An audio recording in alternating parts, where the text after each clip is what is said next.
Tech After Dark, iPhone XS Max Review, the first Max iPhone made by Apple.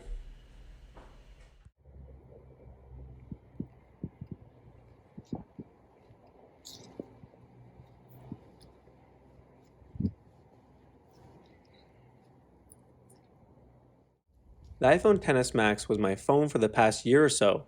How has it held up? And does it stand the test of time in the light of the newest big boy, iPhone 12 Pro Max, released in late 2020? Does it deserve a Pro name? How are the specs today? Will the tennis match ever end?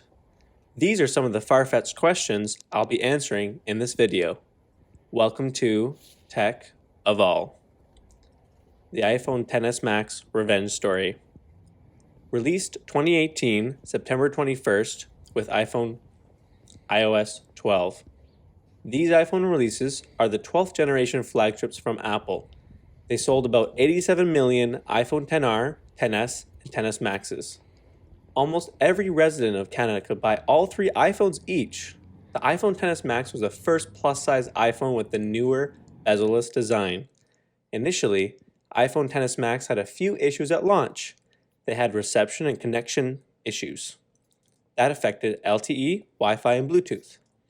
Apple pushed the iPhone iOS 12.0.1 update to address these issues. They also had charging issues called ChargeGate, due to the disable USB accessories when locked bug. If you plugged in your phone when it was off for a while, it wouldn't stop charging.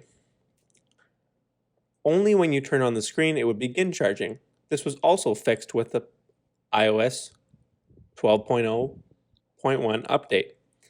They also had a beauty gate problem, when there was excessive smoothing of the face when using the True Depth camera, as Apple is known to be more true to life than other companies when it comes to how they process photos. Apple fixed this issue when 12.1 was released. Borrowing an idea from Marquez, let's answer MKBHD's famous question, what are the 5 pillars of a great smartphone? Great camera, great build, great display, great performance, and great battery. The 3 total iPhone cameras are great, with dual 12 megapixel wide and telephoto cameras. Wide, f1.8 aperture, telephoto, f2.4 aperture, and both being dual optical image stabilization. The telephoto is able to 2 times optical zoom, while you can digitally zoom up to 10x. You might be able to spot a new toque from far away, so it's pretty good at spotting new hat styles. Portrait mode works pretty good, and you can get some nice natural bokeh. It also is able to record in stereo sound, with the 2 microphones on board. Confusingly, you're not able to record stereo audio through voice memos though, but you're able to reduce noise, which is nice. For video, I usually leave it at 1080p 60 fps, as you're still able to have extended dynamic range for video at that resolution, where you can only have 4K 30 fps on this phone to take advantage of the better dynamic range. The size of the file won't be too much for 1080p video as well. You can choose between 2 formats to record in, high efficiency and most compatible. Pretty much if you want to use H.264 or H.265. It halves the size, so keep it on. You have to convert the file if you want to airdrop it to a MacBook or Windows machine though when you keep the H.264. As H.265 isn't widely used yet, you can't even watch that format on PS4. Hopefully this had the support on PS5. You also have slow-mo video support for 1080p at 120 frames per second or 240 frames per second, which works quite well. Occasionally I'll record a video of a reaction or action shots, but generally I only use the main modes. You are also able to use time-lapse video with stabilization, which is nice in some scenarios like recording a road trip through the mountains, observe clouds, or the good old days when you admire the busy streets of a city. The front-facing camera is a True Depth camera with 7 megapixel photos and an f2.2 aperture with video recording up to 1080p 60 fps. I only wish they added night mode for photography through a software update, let alone night mode video, but that's a pipe dream.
This thing has stood the test of time. It's super clean, shiny, cold stainless steel frame sits together between two Gorilla Glass wafers. Feels good in the hand type of phone, as the tech reviewers say. There's a full screen OLED display. Well, besides the notch, which really doesn't bother me at all, you hardly ever notice it's there. This might get slimmed down in the future. Actually, the iPhone 12 mini reduced its notch, which saw a slight reduction on the notch to house the time, battery, etc. It also features one loud pair of stereo speaker drivers, probably making use of the extra space on the phone to get some pretty big bass. It sounds great for its time. The classic one and only mute switch. The only other phone maker who uses this type of design is the OnePlus on their OnePlus 2 phone and onward. They called it the alert slider. The Max has nifty volume rockers, which are all still solid metal, still feel very clicky. The obvious power button, which doubles for Siri, the haptic engine, Apple's high-quality vibrations felt throughout the phone's menu screen, scrolling at any click of the button within an app if the developer enabled it. Feels similar to the DualSense controller in the way the haptics work on the PS5. This iPhone is also the last phone to have 3D touch, an extra layer within the screen to detect pressure. Crazy handy for links, quick shortcuts on the home screen, or anywhere else. They did add a tap and hold feature to all other phones after they removed the hardware, starting from iPhone 11. But it's just not as fast and responsive as the real thing. It's also rated for IP68 2 meters for 30 minutes underwater, which is really nice, almost as seal-proof as the Aero barrier. Wireless charging up to 7.5 watts. Only really good for overnight charging though, or you can leave it on the charger while you work from home. And obviously they don't have a 3.5 millimeter headphone jack. They used to include a 3.5 millimeter headphone adapter in the box, but that was no longer included in this iPhone. $10 and you can buy it on Apple's website. AirPods and Beats Flex work really good with its built-in W1 chip. Seamless pairing and integration. You could even share audio with other iPhones. Great for the ski hill or on the chairlift, as it's more useful for close proximity. That's where Spotify Sessions comes in, but it's still in beta. For sensors, it includes a Face ID, accelerometer, gyro, proximity, compass, and barometer, and the oh-so-old slow data transfer speeds of the fabled USB 2.0 legacy connection, the Lightning port. This cable is still able to fast charge your phone at up to 18 watts, which you could do since the iPhone 8/iPhone 10. 30 minutes of charge will get you 50% of battery approximately, which is not bad. Meanwhile, Android phone Oppo maker is making a 125 watt charger that will charge your phone in 20 minutes to full, so that's pretty neat too. They usually have two different batteries to achieve this though. This lightning cable is still making Apple $4 per every third-party iPhone cable they make to line their pockets. So don't go and wish for USB-C on their iPhones anytime soon. You'll love to remove the port altogether and hopefully include a MagSafe charger in the box when that time comes and get you to buy the brick anyways. They included an 18-watt charger and cable in the box with the iPhone 11 Pro and Pro Max, but these days Apple doesn't even include an 18 or 20-watt power brick in the box, let alone the slow 5-watt they've included since the dawn of time when dinosaurs ruled the earth. To even take advantage of their fast charging, you'll need to buy the extra brick to charge at 2021 speeds. Speaking of 21, those new Samsung Galaxy S21 phones are crazy. You can even use the S Pen on all phone models now. And guess what? They aren't including the power brick like Apple. The industry always follows them. And get this, you can only fast charge the newest iPhone 12s with a 20-watt. The 18-watt charger that came from the previous iPhone 11 Pro and Pro Max won't fast charge on this one. Talk about environmentally friendly. At least they supply one cable these days. USB-C on one end, Lightning on the other. Why can't they just offer USB-C on both ends? That's like if Apple went out and bought an orange and then deciding against buying it and putting it back, only to get yelled at about it. But they still use the Lightning port. They'll sell you everything in their ever-expanding accessories page, the biggest money maker of them all. Take your Secret wallet with or without the snap button and trigger out those credit cards, because only some people can afford to buy every overpriced adapter. This display is great. An OLED display, 6.5-inch Super Retina HD display with a 2688 x 1242 resolution with 458 pixels per inch, which is pretty much reaches 1440p or 2K resolution. It would look even better on an anchor stand sitting there looking pretty, only if it fast charged wirelessly. This phone also has a pretty neat 120 hertz touch response, which feels really good when you're doing gestures or anything on the screen. It's very responsive, but it still has the default 60 hertz screen, which is standard even to this day on iPhones. We might see something higher in the future with a 120 hertz ProMotion iPhone 13 display with LTPO, but you never know these days. Apple is pretty good at marketing a feature that they say is a first in the industry, even though Android invented it and did it prior. You are able to watch 4K YouTube HDR, which looks fantastic. Only recently they added it in iOS 14. Apple finally added VP9 support for YouTube. So we finally have a better compression when watching videos at 4K, even though this display only supports 2K.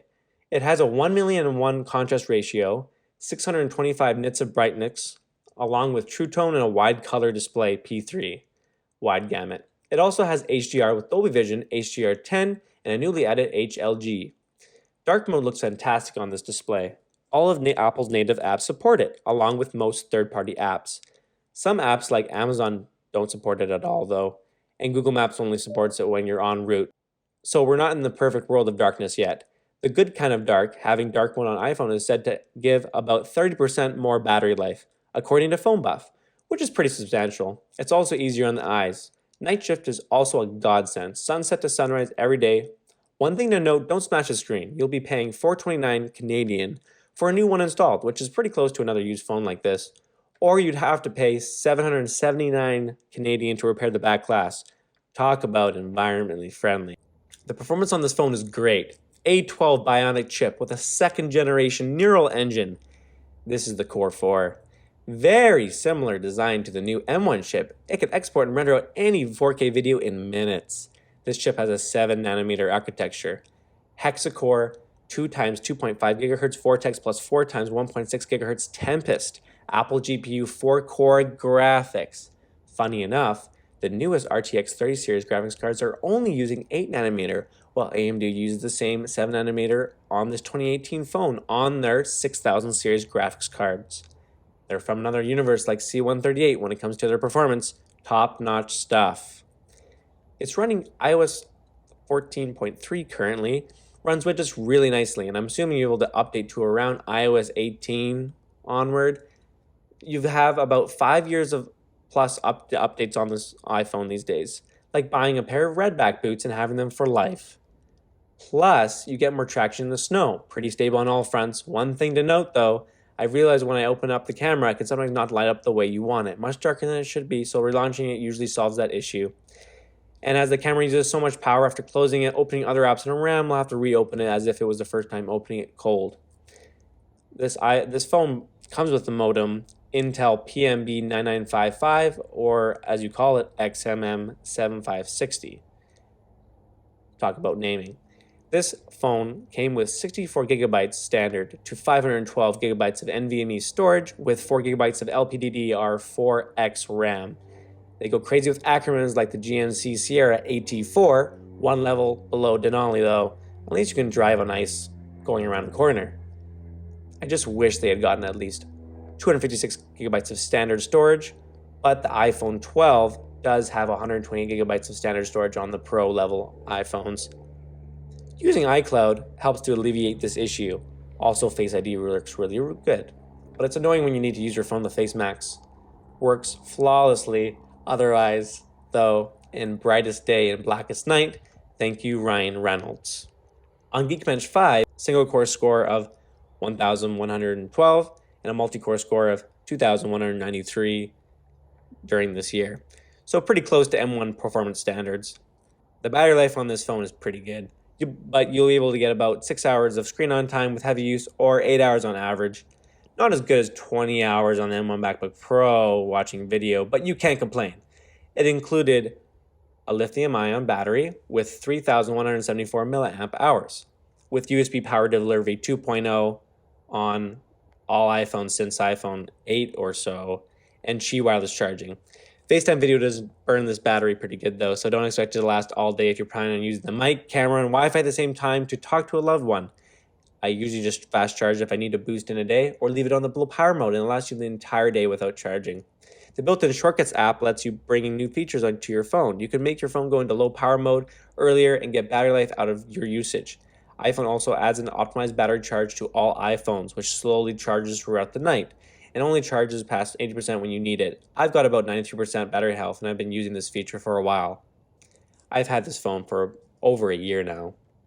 I think this phone has served me really well over the past year, and I'm going to be continuing to use it for the next year or so. I'll be switching iPhones when they come out with a 120Hz display. That's a killer feature that Android has had on the Razr Phone 1 back in 2017, so it's only the best time to release something like that on the new iPhones in 2021, only 4 years later.